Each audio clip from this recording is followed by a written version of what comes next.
soovitaksin inimestel avastushetk töötubadest osa võtta, sest siin võib saada teada seda, mida näiteks sa ei ole teadnud, või siis aru saada, kas näiteks hobustega tegelemine sobib sulle.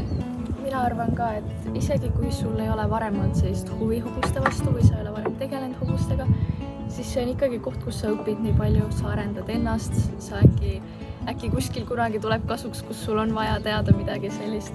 Ja üleüldse mina ka tulin, ma ei olnud varem üldse hobustega mitte midagi teinud, ühe korra elus olen ratsutanud ja see on ka kõik.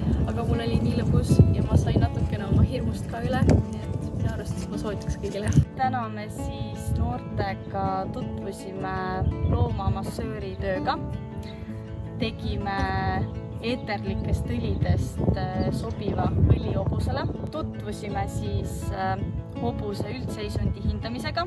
Tegime hobustele massaaži vastavalt hobuse seisundile.